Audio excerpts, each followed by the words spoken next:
Bienvenidos a Global News Hub, tu fuente confiable de noticias de actualidad.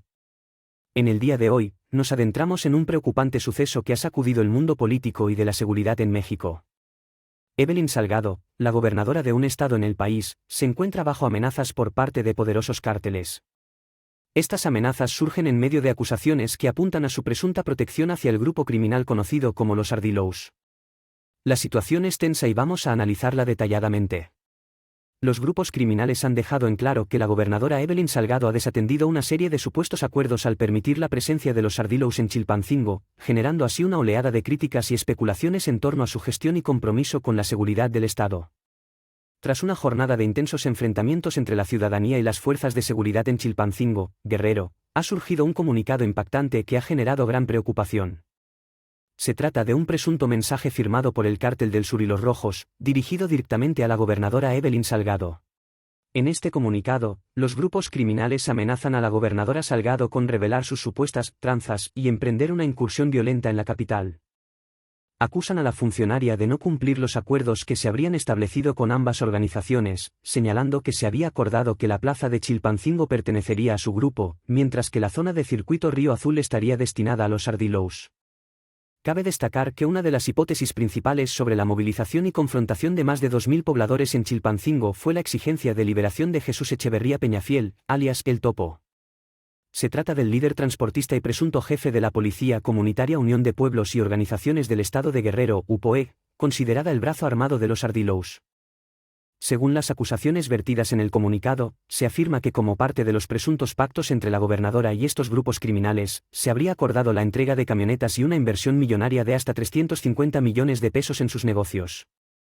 Los responsables del comunicado advierten que tienen un vídeo que demuestra este pacto y que están dispuestos a hacerlo público. Además de las amenazas directas, el Cártel del Sur y los Rojos revelaron que han establecido alianzas con otros cárteles para confrontar a los Ardilous y recuperar el control de la región de Chilpancingo.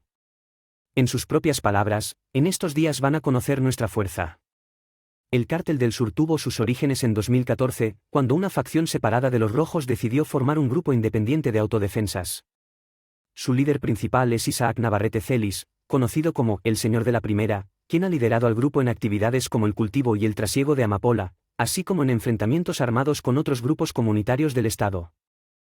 Por su parte, los Rojos surgieron como una escisión del Cártel de los Beltrán Leiva, fundado por Jesús Nava Romero, alias El Rojo, quien fue asesinado en 2009 durante un operativo de la Secretaría de Marina que también resultó en la muerte de Arturo Beltrán Leiva. Esta célula criminal se ha identificado como uno de los principales rivales de los Ardilous, al menos desde 2016. La violencia generada por estas disputas entre cárteles ha causado estragos en la región de Chilpancingo, poniendo en peligro la seguridad de los ciudadanos y desafiando los esfuerzos de las autoridades por mantener el orden. En este vídeo, hemos explorado las amenazas dirigidas a la gobernadora Evelyn Salgado por parte del Cártel del Sur y los Rojos, así como las acusaciones de presuntos pactos incumplidos y la confrontación con los Ardilous en la región de Chilpancingo. Estos eventos reflejan la compleja y peligrosa realidad en la que se encuentran algunas regiones de México, donde los cárteles luchan por el control del territorio y ejercen una influencia significativa sobre la política y la seguridad. Es fundamental que las autoridades tomen acciones contundentes para enfrentar esta problemática, fortaleciendo las instituciones de seguridad, promoviendo la transparencia y combatiendo la corrupción que alimenta la impunidad de estos grupos criminales. Sin embargo, también debemos reconocer la valentía y la resiliencia de la comunidad, que en medio de la violencia busca construir un futuro mejor. Es necesario que se les brinde protección y apoyo para que puedan vivir en paz y prosperidad. En Global News Hub, seguiremos vigilantes de los acontecimientos en Chilpancingo y en todo el mundo, brindándote información veraz y relevante para que estés informado sobre los desafíos que enfrentamos como sociedad. Gracias por acompañarnos en este análisis. Recuerda suscribirte a nuestro canal para más contenido y activa las notificaciones para no perderte ninguna de nuestras actualizaciones.